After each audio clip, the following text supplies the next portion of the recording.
That system is the BC Single Transferable Vote System, or bc-stv, a system designed by the Assembly specifically to meet the needs and political values of the province. There was a lot of dissatisfaction that we picked up around British Columbia with politics, not just the electoral system, but with politics generally, the climate of politics, the way politics is conducted, and the sense that I think many of us had is that the same feelings exist all across the country. You're seeing exercises similar to this in a lot of other provinces, and there's some discussion about a similar kind of exercise taking place federally as well. So people are turned off politics for a number of reasons. One of the reasons is that the electoral system kind of distorts the vote and results in artificial majorities. In the '96 election in BC, the party with most votes did not get elected. In the 2001 election, the party that won a majority of votes won an overwhelming majority of seats, and 42% of the people were represented with only 2 seats. So it's sort of like a funhouse mirror. It distorts the outcome, and people are upset about that. Our current system quite often will produce a majority government, and in some ways this is a good thing, but it often causes policy swings where one majority government will come in and make some decisions, and the next government will change and swing the other way. And this can be very difficult on the province, economically as well as socially. The STV's single transferable system is eminently more fair. Fair in the sense that the voter is able to express his preferences in a much more meaningful way than the other systems that we've studied. In particular, the results will be a more proportional or a more fair distribution of seats to the Legislative Assembly. But a real bonus here, I think, is that it improves the control of the voter. The power has gone back to the voter. He chooses the candidates. He chooses candidates within the party. The party no longer dictates in a particular riding who you're going to vote for. You can vote among the candidates of that party. I think that's really powerful.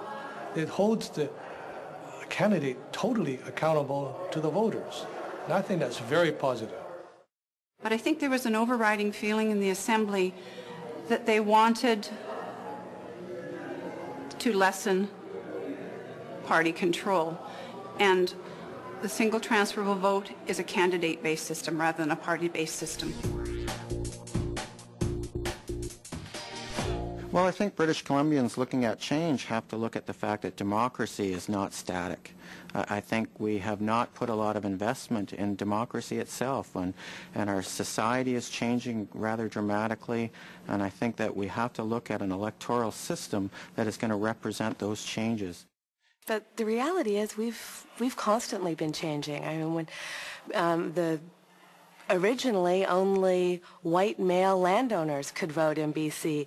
The franchise gradually expanded to include all white men, to include minorities, to include women, and to include different religious groups. So we have constantly been adapting and changing. And the thing is that the change happens because society has changed. Changing the mechanics of an electoral system is merely in response to the new needs that are in society. We have a great system right now. First past the post, our single member plurality. It has served us tremendously well. Simple, easy, everyone is so familiar with it. But it's like everything. We have reached a stage, time to evolve, time to move on, time to improve. We're in a new century. So we have to look what can serve the people of BC best at this time and also for the future. When you decide on a system, it's not for tomorrow, 5 years. You try to project 50, 100 years, God be willing. It's one of the things we feel very strongly about. You have to, for democracy to be better, for all of us to participate, you have to evolve, you have to improve, you have to raise the level.